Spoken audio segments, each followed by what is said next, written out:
March 2nd, 1962. The New York Knicks played against the Philadelphia Warriors at Hershey Sports Arena in Hershey, Pennsylvania. 4,124 people were in attendance, 4 future Hall of Famers on the court. Heading into the game, the New York Knicks had a 27-45 record, while the Philadelphia Warriors had a 46-29 record. The New York Knicks were coached by first-year coach Eddie Donovan, while the Philadelphia Warriors were coached by first-year coach Frank McGuire. The Philadelphia Warriors up to this point had appeared in 3 NBA championships and won in 1947 and 1956. About 3 years earlier, during the 1959 NBA draft, the Philadelphia Warriors used a territorial pick to draft center Wilt Chamberlain. Here's a quick summary of territorial picks. For the first 20 years of the National Basketball Association, or previously called Basketball Association of America, the league wanted to gain more fans from the areas surrounding each team. So teams before each draft could choose to forfeit their first-round pick to select any player within 50 miles of their arena.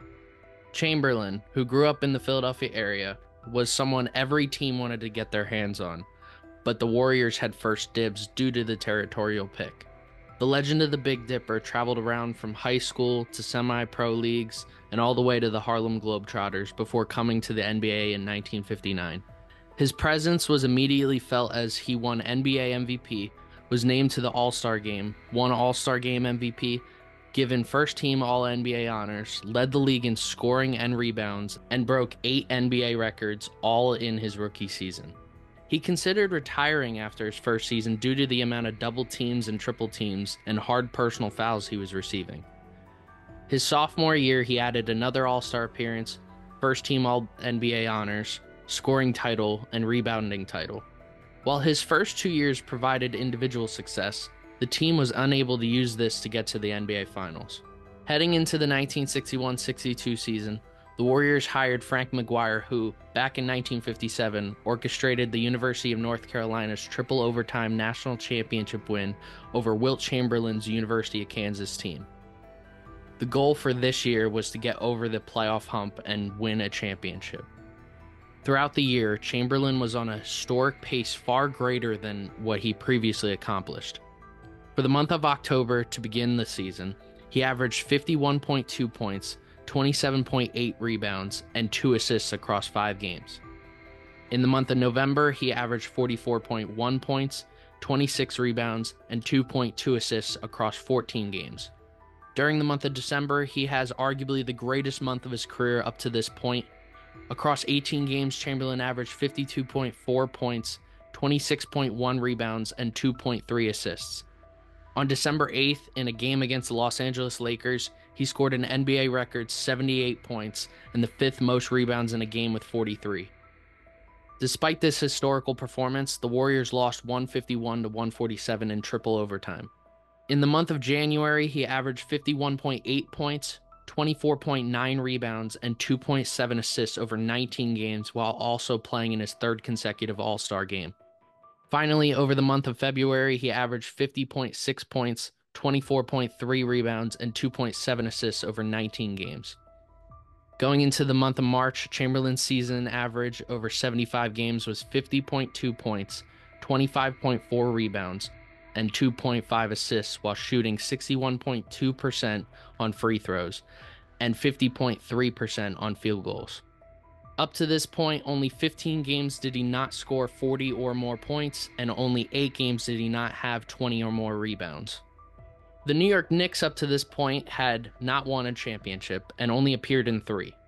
The Knicks struggled throughout the 1961-62 season, and by the time March began, they were already eliminated from the playoff contention and last in the Eastern Division. The next game for these two teams would set this young league on fire. On Thursday night, the night before the Knicks and Warriors would face off, Wilt Chamberlain was out partying all night in New York City. With no sleep and hungover, he hopped on a bus to Philadelphia at 8 a.m. Friday morning. Chamberlain met some friends when he got off the bus and almost missed the team bus to Hershey. All the players on the Warriors did not seem thrilled to be playing the Knicks. Warriors guard York Laress even said that the chocolate, which Hershey, Pennsylvania was known for, was more exciting. The Knicks and Warriors played at Hershey Sports Arena in Hershey, Pennsylvania, instead of each team's normal home arena because the NBA wanted to promote the NBA to newer areas. It was a cold and rainy night. Prior to the game, the Philadelphia Eagles and Baltimore Colts from the National Football League played a friendly game which most of the spectators came to see. At the time, the NBA was still young while the NFL was hitting some of their best years. So of course, more people came to see two of the better teams in a more popular sport have a fun time. Many people did not connect with basketball because the players were a lot taller than the average person, and people had a hard time connecting with a sport that they were too short to play. It is funny to say that since many NBA players on the shorter side have gone on to have successful or even Hall of Fame careers. With poor television ratings, NBC considered dropping the NBA completely. Many games were not televised, and this game was one of them. On top of that, New York sports reporters were not at the game because both the Yankees and Mets were in Florida for spring training. So let's be honest here. The NBA was not popular.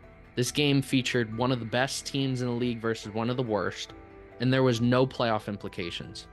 There was no reason to watch, listen, or go to this game. But in hindsight, everyone wishes they could have seen the events that transpired. The New York Knicks starting lineup featured guards Al Butler and Richie Guerin, forwards Willie Knowles and Cleveland Buckner, and center Darryl Imhoff.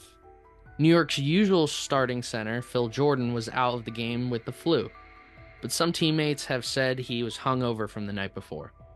The Warriors starting lineup featured guards Guy Rodgers and Al Attles, forwards Paul Rizin and Tom Meshry, and center Wilt Chamberlain.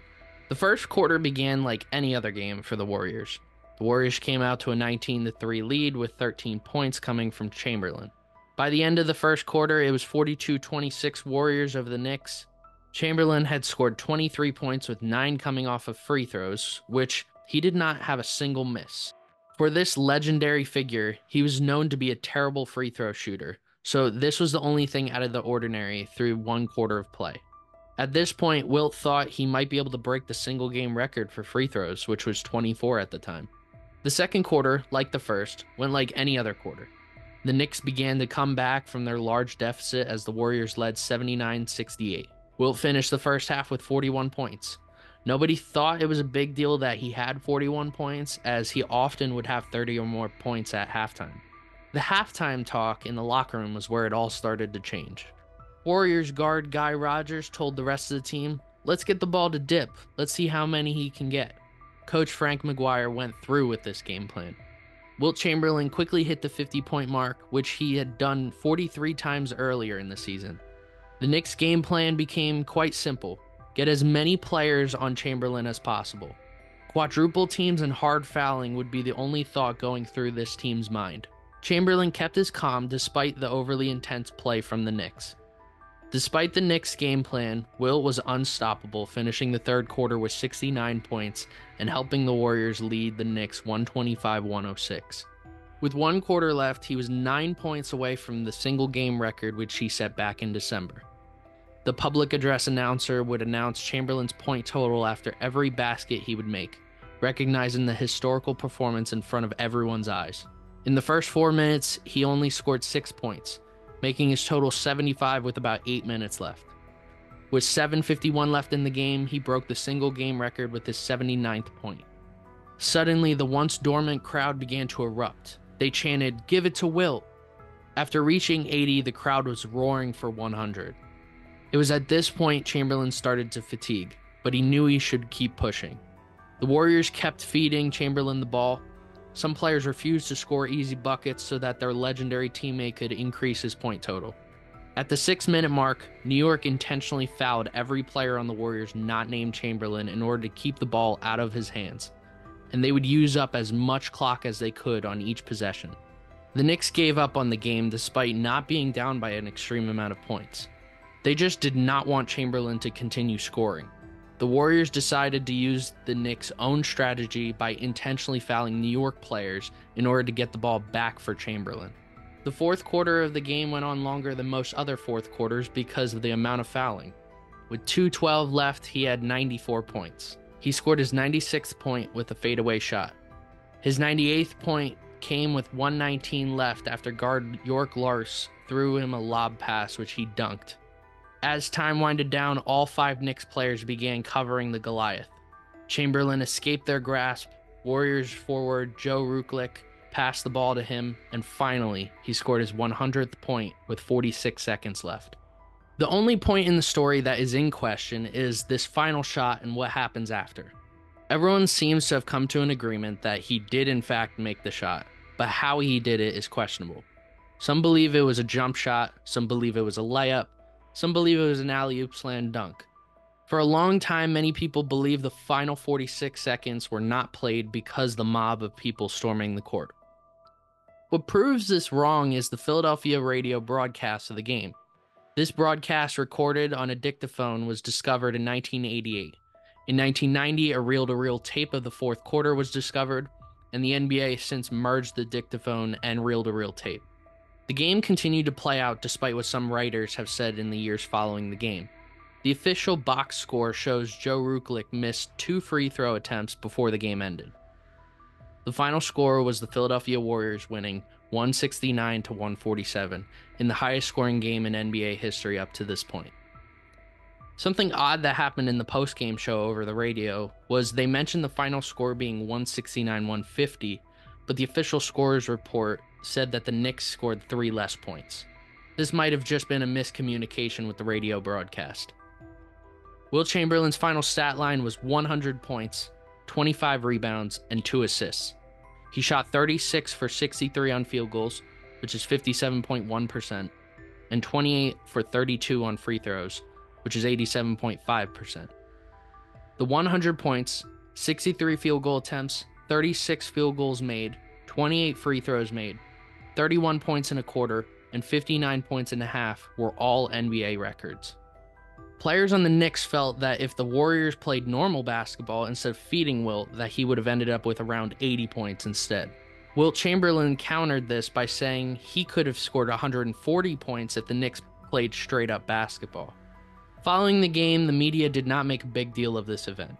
Wilt Chamberlain was a generational talent that dominated the era. People were used to him breaking records all the time. On top of that, the NBA was not very popular. So when it came to celebrating this event, it was like any other historical accomplishment Chamberlain made. Imagine a player scoring 100 points in 2024. Social media, news outlets, and TV networks would be discussing this accomplishment for decades. That was not the world NBA fans lived in back in 1962.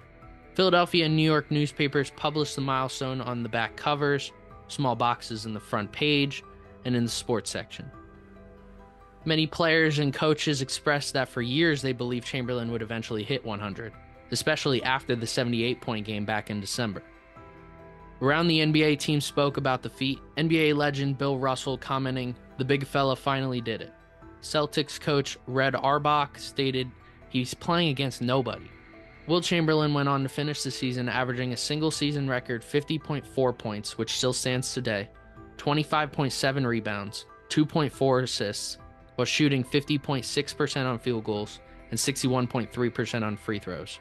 He won the scoring and rebounding titles, earned his 3rd consecutive All-NBA first team, and finished second in one of the greatest MVP races ever to Bill Russell.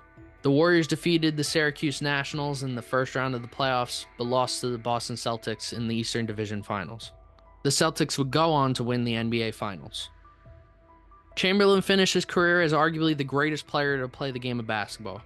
The stories that would come out during and after his playing career created this mythological creature.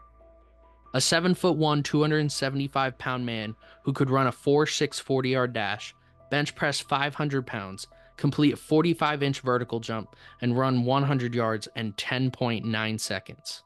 Those numbers were not something officially tracked and thus added to the lore of this icon. What we do know is Wilt Chamberlain did in fact score 100 points on that rainy night in Hershey, Pennsylvania. Hundreds of eyewitnesses recount that night to this day. The official stat sheet also confirms the accomplishments of all the men on that court. Yet for some reason, people doubt the events of that night actually occurred. We have eyewitness accounts, documentation, and audio recordings, and yet some people still question the validity. The majority of human history has gone undocumented by film. I hope just because people could not see this event take place that it doesn't mean it didn't happen. Over 62 years later, and only one player in NBA history has scored over 80 points, never mind 100. It seems as though every individual accomplishment in a sporting event is compared to this. Sometimes records are broken so quickly that the players are pulled from the game to prevent any potential injury, thus preventing records from being broken by a larger deficit. In this story, there was no holding back, and Wilt Chamberlain scored 100. I'm Jordan of Old Legacy, and thank you for listening.